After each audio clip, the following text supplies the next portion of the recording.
Assalamu alaikum warahmatullahi wabarakatuh. Welcome back to English with Sosman Official Channel again and again. Questions and answers su'aalo iyo jawaabo. Questions and answers weydiimo iyo warcelin.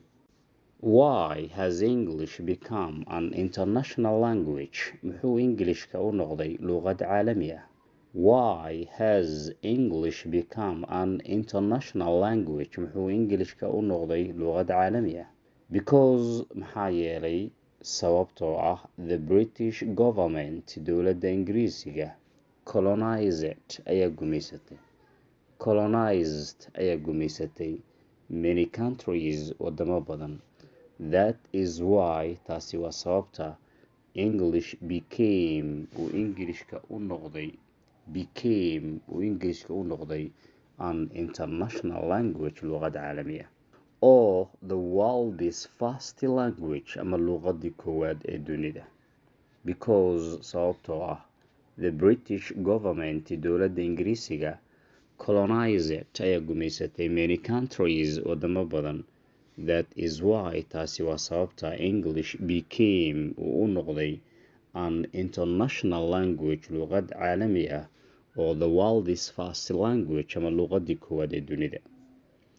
How many sounds does the letter S have? Imisa dhawaaq ama shanqar ayay leedahay xarafka S? It has waxay leedahay two sounds, laba jabaq ama laba shanqar. Z and S dhawaqa ayay sameynaysaa.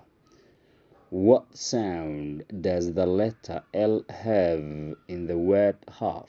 Jabaqdee ama dhawaqee ayay ku leedahay xarafka L ereyga half dhexdiisa ku jira dhawaqee bay ku leedahay. It has no sound, wax dhawaq ah kuma laha. It has no sound, wax jabaq ah ama dhawaq ah kuma laha.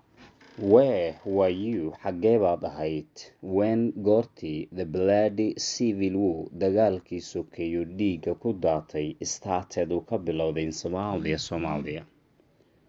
I was in Mogadishu. Waxaan joogay Mogadishu, the capital city, magaal madaxda of the country ee wadanka. Did you flee from? Ma ka qaxday Mogadishu as many people did, sida dad badan ay ugu qaxeen? No, I did not flee from Mogadishu, kama aanan qaxin. But I stayed at home, laakiin waxaan joogay guriga. How was the situation of Somalia at that time? Goortaas ama waqtigaas sidee bay ahayd xaaladda Soomaaliya? The situation xaaladda of Somalia ee Soomaaliya was very tense, aad bay u kacsaneyd. Because maxaa yeelay people dadku were afraid of waxay ka baqayeen genocidal killings dilalkii xasuuqa ahaa. So now improve your pronunciation. Questions and answers. Why has English become an international language? Because the British government colonized many countries. That's why English became an international language or the world's first language. How many sounds does the letter S have? It has two sounds, Z and S. What sound does the letter L have in the word half? It has no sound. Where were you when the bloody civil war started in Somalia? I was in Mogadishu, the capital of the country. Did you flee from Mogadishu as many people did? No, I did not flee from Mogadishu, but I stayed at home.